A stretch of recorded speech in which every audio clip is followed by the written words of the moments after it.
अधिक मास व पुरुषोत्तम मास महात्म्य के 17वें व 18वें अध्याय की कथा।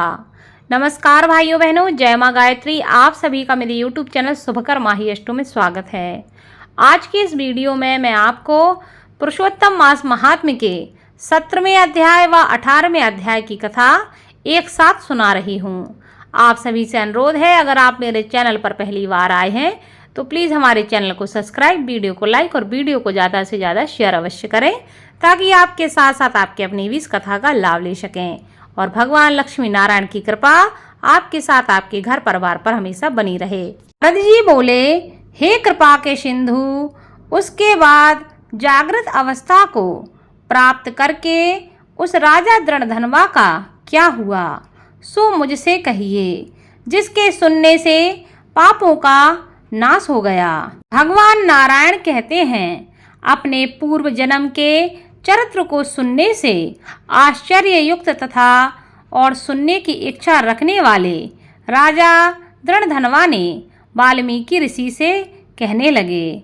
वाल्मीकि मुनि कहते हैं, इस तरह स्त्री के मुख से शीतल वाणी को सुनकर सुदेव शर्मा धैर्य धारण करके श्री हरि भगवान के चित्त को लगाता हुआ दीर्घ श्वास लेकर दीन मुख सुदेव शर्मा जो होने वाला है वह होगा, यह मन में निश्चय करके पुष्प समिधा आदि के साथ वन को चला गया।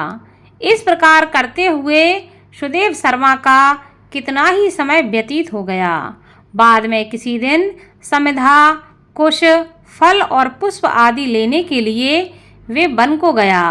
वहां जाकर सुदेव शर्मा मन से भगवान श्री नारायण के चरण कमलों का ध्यान करने लगे।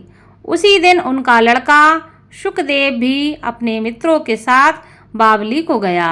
बावली में प्रवेश करके जल में अपने मित्रों के साथ जल एक दूसरे के ऊपर फेंकता हुआ और बार बार हंसता हुआ खेलने लगा। गर्मी के ऋतु में बार बार जल में खेलता हुआ हर्ष और खुशी के साथ वह खेलता रहा।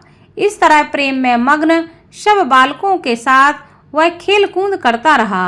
अपने मित्रों को डराने के लिए उसने सोचा कि वह पानी में गोता लगाकर छुप जाएगा, तब उसके मित्र उसे ढूंढेंगे तो वह उन मित्रों को छलेगा। इस भावना से वह अपने मित्रों को डराने के लिए जल में गोता लगाकर छुप गया। लेकिन उस जल में व्याकुल होकर जब उसने बाहर आने की इच्छा की, लेकिन अथाह जल के कारण वह बालक पानी में ही रह गया और उसकी मृत्यु हो गई। जल से निकलते हुए बालक को किसी ने नहीं देखा। वे सब मित्र बालक चकित होकर हाहाकार करते हुए जोर से दौड़े और अत्यंत शोक से ग्रसित होकर बालक उसकी माता गोमती से जाकर कहने लगे। उन बालकों के अत्यंत अप्रिय वज्रपात के समान वचन को सुनकर पुत्र में प्रेम करने वाली वह गोमती तुरंत पृथ्वी पर गिर गई। उसी समय वन से सुदेव शर्मा आए हुए थे। पुत्र का मरण सुनकर कटे वृक्ष के समान वह भी पृथ्वी पर गिर गया। बाद में दोनों ब्राह्मण स्त्री पुरुष उठकर बावली को गए। वहां जाकर मृत पुत्र का आलिंगन करके उसके शरीर को गोद में लेकर सुदेव शर्मा बारंबार पुत्र का मुख चूमने लगे। अपने गोद में स्थित मृत पुत्र को बार बार देखता हुआ, रोता विलाप करता हुआ गदगद अक्षर से कहने लगा। सुदेव शर्मा कहने लगे, हे पुत्र, मेरे शोक को नाश करने वाले, शीतल, सुंदर और शुभ वचन बोलने वाले, हे वत्स, मेरे मन को प्रसन्न करो। वृद्ध माता पिता को छोड़कर तुम जाने योग्य नहीं हो। हे वत्स, वेदाध्ययन के लिए तुम्हारा श्रेष्ठ मित्र बुला रहा है और बड़े हर्ष से पढ़ाने के लिए उपाध्याय तुमको बुला रहा है। हे पुत्र, शीघ्र उठो, इस समय क्यों सो रहे हो? तुमको छोड़कर घर नहीं जाऊंगा। घर में मेरा क्या काम है? तुम्हारे बिना इस समय मेरा घर शून्य जंगल के समान हो गया। तुमको फल मूल प्रिय हो तो मेरे साथ उठकर चलो। यदि नहीं उठोगे तो वन को भी नहीं जाऊंगा। वन में मेरा क्या काम है? मैंने कोई निंदित काम नहीं किया है और ब्रह्म हत्या भी नहीं की है। फिर किस कर्म के फल से मेरा पुत्र मर गया? अहो ब्रह्मा, तुमने ऐसा करके कौन सा बड़ा फल प्राप्त किया है? हे निर्दयी वृद्ध दीन, मेरे नेत्र को लेकर निर्धन का धन और दोनों स्त्री पुरुषों का सहारा इस पुत्र को हरण करते तुमको लज्जा नहीं आई? सर्वत्र तुम दयालु हो, परंतु मेरे विषय में तुम निर्दयी हो गए हो, तुम सो गए हो। अहो आश्चर्य है, मेरे भाग्य से यह उल्टा कैसे हुआ? स्वभाव से सुंदर पुत्र की खोज इस समय मैं कहाँ करूं? हे पुत्र, तुम्हारे मुख और सुंदर नेत्र को कहाँ देखूंगा? मेघ जल को बरसता है, पृथ्वी धान्य को पैदा करती है, पर्वत रत्नों को और समुद्र मुक्तासार मणि को देते हैं, परंतु उस देश को नहीं देखता हूँ जहाँ मरा हुआ पुत्र मिलता हो, जिसके शरीर का आलिंगन कर हृदय को ताप को छोड़ता है। हे वत्स, तुम एक बार शीघ्र वचन सुनाओ और दया करो। तुम्हारी माता लज्जा छोड़कर चीले के समान अत्यंत विलाप करती है। हे पुत्र, उसको देखकर तुमको दया क्यों नहीं होती? माता पिता की आज्ञा के बिना तुम कभी भी नहीं गए। हे पुत्र, हम दोनों से बिना पूछे ही दूर के मार्ग को क्यों गए? मैं किसकी वेदाध्ययन की उत्तम वाणी को मैं सुनूंगा? आज तुम्हारे और तुम्हारे मनोहर वचन के स्मरण से मेरा हृदय के 100 टुकड़े नहीं हो रहे हैं। मेरा हृदय लोहे के समान है। हे पुत्र, राजा दशरथ, तुमको हम धन्य मानते हैं, क्योंकि रामचंद्र के बन जाने पर पुत्र के ताप से दग्ध वे प्राणों को नहीं रख सके, परंतु पुत्र के मर जाने पर भी जीवित रहने वाले मुझको धिक्कार है। हे गोविंद, हे विष्णु, हे दया सिंधु, हे नाथ, हे श्री रुक्मणीपति, हे मुरारी, हे दीन पर दया करने वाले, हे दयालु, पुत्र रूप अग्नि के ताप से संतप्त मेरी रक्षा करो। हे देवादिदेव, हे समस्त लोकों के नाथ, हे गोपाल, हे गोपीश, हे चक्र को हाथ में धारण करने वाले, हे यमुना के विष और दोष को हरने वाले, पुत्र रूप अग्नि के ताप से संतप्त मेरी रक्षा करो। हे बैकुंठ के वासी विष्णु, हे नरकासुर के नाशक, हे चराचर के आधार, हे संसार रूप समुद्र से पार करने के लिए जहाज रूप अर्थात समुद्र तट से पार उतारने वाले, हे ब्रह्मादि देवताओं से नमस्कृत चरण पीठ वाले, पुत्र रूप अग्नि के ताप से संतप्त मेरी रक्षा करो। हमारे समान सठ दूसरा कोई नहीं है। जो मैंने देवकी पुत्र श्री कृष्णचंद्र के वचनों का उल्लंघन करके पुत्र में दुराशा की, कौन अभागा पुरुष भाग्य में ना रहने वाली वस्तु को प्राप्त कर सकता है? नारद जी बोले, हे तपोनिधे, उसके बाद साक्षात भगवान वाल्मीकि मुनि ने राजा दृणधनवा से क्या कहा, सो आप कृपया करके बताइए। भगवान नारायण कहते हैं, राजा दृणधनवा अपने पूर्व जन्म का वृतांत सुनकर आश्चर्य करता हुआ मुनि श्रेष्ठ वाल्मीकि मुनि से पूछता है। धनवा बोला, हे ऋषिवर, आपके नवीन नवीन सुंदर अमृत के समान वचनों को बारंबार पान करके मैं तृप्त नहीं हुआ हूँ, इसलिए पुनः उसके बाद का वृतांत कहिए। वाल्मीकि मुनि बोले, इस प्रकार उस ब्राह्मण के विलाप करते समय गर्जना से दशों दिशाओं को गुंजित करता हुआ असमय में होने वाला मेघ आया। पर्वतों को कपाने के समान तीक्ष्ण स्पर्शों वाला वायु बहने लगा और बिजली अत्यंत चमकती हुई अपनी आवाज से 10 दिशाओं को पूर्ण करती हुई इस तरह 1 मास तक वृष्टि हुई, यानी कि 1 महीने तक वर्षा होती रही, जिस जल से पृथ्वी भर गई, परंतु पुत्र शोक रूप अग्नि के ताप से संतप्त वह ब्राह्मण कुछ भी नहीं जान सका। ना तो जलपान किया और ना ही उस ब्राह्मण ने भोजन किया। केवल हे पुत्र इस प्रकार कहकर विलाप करते हुए ब्राह्मण का उस समय जो मास व्यतीत हुआ वह श्री कृष्णचंद्र का प्रिय मास पुरुषोत्तम मास था। सो ना जानते हुए भी उस ब्राह्मण को पुरुषोत्तम मास का सेवन हो गया। उस पुरुषोत्तम मास के सेवन से अत्यंत प्रसन्न नूतन मेघ के समान श्याम वर्ण वनमाला से भूषित श्री हरि भगवान नारायण प्रकट हो गए। जगत के नाथ श्री हरि भगवान के प्रकट होने पर मेघ समूह गायब हो गया। उस ब्राह्मण ने पुरुषोत्तम श्री कृष्णचंद्र को देखा। दर्शन होने के साथ ही गोद में लिए हुए पुत्र के शरीर को जमीन पर रखकर स्त्री सहित ब्राह्मण श्री कृष्ण भगवान को दंडवत नमस्कार करता हुआ हाथ जोड़कर श्री कृष्ण भगवान के सामने खड़ा होकर श्री कृष्ण भगवान ही हमारे रक्षक हों ऐसा विचार करता हुआ भगवान भी पुरुषोत्तम की सेवा से प्रसन्न हो अमृत की वृष्टि करने वाली अत्यंत मधुर वाणी से बोले। श्री भगवान नारायण कहते हैं, हे सुदेव तुम धन्य हो, इस समय आप भाग्यवान हो। तुम्हारे भाग्य के वर्णन करने में त्रिलोक में कोई समर्थ नहीं है। हे वत्स, हे तपोधन, जो तुम्हारा होने वाला है उसको हम कहेंगे, तुम सुनो। हे ब्राह्मण, 12,000 वर्ष की आयु वाला पुत्र तुमको होगा। इसके बाद तुमको पुत्र से होने वाले सुख में संदेह नहीं है। प्रसन्न मन से मैंने यह पुत्र तुमको दिया है। हमारे प्रसाद से होने वाले तुम्हारे पुत्र सुख को देखकर द्विजोसत्तम देवता, गंधर्व और मनुष्य लोग पुत्र सुख की इच्छा करने वाले होंगे।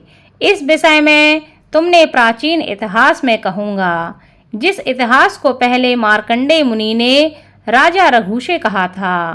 प्रथम कोई श्रेष्ठ मन वाले धनु नामक मुनीश्वर लोकों को पुत्र रूप मानसिक चिंता से जले हुए देखकर दुखी हुए और अमर पुत्र की इच्छा करके दारुण तप करने लगे। 1000 वर्ष व्यतीत हो जाने पर धनुर्मुनि से देवता लोग बोले, हे मुनीश्वर, तुम्हारे कठिन तप से हम सब प्रसन्न हैं, इसलिए अपने मन के अनुसार श्रेष्ठ वर मांग लो। श्री नारायण बोले, देवताओं के अमृत तुल्य इस वचन को सुनकर उन तपोधन ऋषि ने बुद्धिमान और अमर पुत्र को मांगा। उस ब्राह्मण से देवताओं ने कहा कि पृथ्वी में ऐसा पुत्र नहीं है। तब धनुर्मुनि ने देवताओं से कहा कि अच्छा ऐसा पुत्र दो जिसकी आयु की मर्यादा बंधी हो। देवताओं ने कहा, कैसी मर्यादा चाहिए कहो। इस पर उस मुनि ने कहा कि यह महान पर्वत जब तक रहे तब तक उसकी आयु हो, ऐसा ही हो। इस प्रकार कहकर इंद्रादि देवता स्वर्ग को चले गए। धनुर्शर्मा ने थोड़े समय में वैसा ही पुत्र प्राप्त किया। उस मुनि का पुत्र आकाश में चंद्र के समान बढ़ने लगा। 16वें वर्ष के होने पर मुनीश्वर ने पुत्र से कहा, हे वत्स, ये मुनि लोग कभी भी अपमान करने योग्य नहीं हैं। इस तरह शिक्षा देने पर भी उस पुत्र ने मुनियों का अनादर किया। आयु की मर्यादा के बल से उन्मत्त उसने ब्राह्मणों का अपमान किया। किसी समय परम क्रोधी महिष नामक मुनि ने विधि से सुफल देने वाले शालिग्राम शिला का पूजन किया। उसी समय उस बालक ने वहां आकर शालिग्राम की शिला को जल्दी से लेकर अपनी चंचलता के कारण हंसता हुआ पूर्ण जल में कूप में छोड़ दिया। क्रोध से युक्त दूसरे काल रुद्र के समान महिष मुनि ने उस धनुर्मुनि के पुत्र को श्राप दे दिया कि यह अभी मर जाए, परंतु वह देखते हैं कि उसकी मृत्यु नहीं हुई। तब वह मुनि अपना ध्यान लगाकर देखते हैं कि ऐसा क्यों हुआ। वह देखते हैं कि देवताओं ने उसे यह वरदान दिया है कि जब तक यह पर्वत रहेगा तब तक यह मर नहीं सकता। इस तरह चिंता करते हुए महिष मुनि ने लंबी सांस ली। जिससे कई महिष पैदा हो गए और उन महिषों ने पर्वत को टुकड़ा टुकड़ा कर दिया। उसी समय मुनि का अत्यंत दुर्मद लड़का मर गया। धनुर्मुनि ने अत्यंत दुख से बार बार विलाप किया। बाद में अनेक प्रकार विलाप करके पुत्र के शरीर को लेकर पुत्र के दुख से अत्यंत पीड़ित होकर चिंता में अग्नि में प्रवेश किया। इस प्रकार हठ से पुत्र प्राप्त करने वाले कभी भी सुख को नहीं पाते हैं। हे तपोधन, गरुण जी ने यह जो पुत्र दिया है, इससे संसार में तुम प्रशंसनीय पुत्रवान होगे। हे मुनि श्रेष्ठ, मैंने प्रसन्न होकर पुरुषोत्तम मास के महात्म्य से इस पुत्र को चिर स्थायी किया है। यह तुमको सुख देने वाला होगा। पुत्र के साथ सर्वदा गृहस्थाश्रम के सुख को भोगने के बाद तुम ब्रह्मलोक को जाओगे। वहाँ उत्तम सुख और देवताओं के वर्ष से 1000 वर्ष पर्यंत भोग कर पृथ्वी पर आओगे। तुम चक्रवर्ती राजा होगे। दृढ़ धनवा नाम से प्रसिद्ध तथा सेना सवारी से युक्त और 10,000 वर्ष पर्यंत पृथ्वी के राजा का सुख भोगोगे। इंद्र के पद से अधिक अखंड बल और ऐश्वर्य तुम्हें प्राप्त होगा। उस समय यह गौतमी स्त्री तुम्हारी पटरानी होगी। नित्यपति सेवा में तत्पर और गुण सुंदरी नाम वाली होगी। राजनीति विशारद तुमको 4 पुत्र होंगे और सुंदर मुख वाली महाभागा सुशीला नाम की कन्या होगी। हे महाभाग, सुरों और असुरों को दुर्लभ संसार के सुखों को भोगकर तुम संसार रूपी समुद्र के पार करने वाले भगवान विष्णु को जब भूल जाओगे, तब ये विप्र उस समय वन में यह तुम्हारा पुत्र शुक पक्षी होकर बट वृक्ष के ऊपर बैठकर वैराग्य पैदा करने वाले श्लोक को बार बार पढ़ता हुआ तुमको इस प्रकार बोध कराएगा। सुख पक्षी के वचन को सुनकर दुखित मन से होकर तुम घर आओगे। संसार के विषय सुखों को छोड़कर चिंता रूपी समुद्र में मग्न होकर तुमको वाल्मीकि मुनि आकर ज्ञान कराएंगे। उनके वचन से निसंदेह हो शरीर को छोड़कर हरि भगवान के पद को दोनों स्त्री पुरुष तुम जाओगे, जो कि पद आगमन से रहित कहा गया है। इस प्रकार महाविष्णु के कहने पर वह ब्राह्मण बालक उठ खड़ा हुआ। वे दोनों स्त्री पुरुष ब्राह्मण पुत्र को उठा देखकर अत्यंत आनंदित हो गए। सब देवता लोग भी संतुष्ट होकर पुष्पों की वर्षा करने लगे। सुखदेव ने भी श्री हरि को और माता पिता को प्रणाम किया। उस ब्राह्मण को पुत्र के साथ देखकर गरुड़ जी भी अत्यंत प्रसन्न हुए। उस समय चकित होकर ब्राह्मण ने श्री हरि नारायण को नमस्कार किया और हाथ जोड़कर हृदय में होने वाले संदेह को दूर करने के लिए हर्ष के कारण गदगद वचन से भगवान नारायण से बोला, हे नर नारायण, मैंने 4000 वर्ष पर्यंत लगातार अत्यंत दुष्कर तप किया है। उस समय मेरे को आपने वहां आकर जो कठोर वचन कहा कि हे वत्स, हमने अच्छी तरह देखा है इस समय तुमको निश्चय ही पुत्र नहीं है। तो हे नारायण, उस वचन का उल्लंघन करके मेरे मृत पुत्र को जीवित करने का कारण क्या है, सो आप कृपया करके बताइए। इति श्री ब्रह्म नारदीय पुराणे पुरुषोत्तम मास महात्म्ये 17वां और 18वें अध्याय की कथा संपन्न हुई। आगे की कथा आपको अगले अध्याय में सुनने को मिलेगी कि भगवान ने उल्लंघन करके उसके पुत्र को जीवन कैसे दिया। धन्यवाद।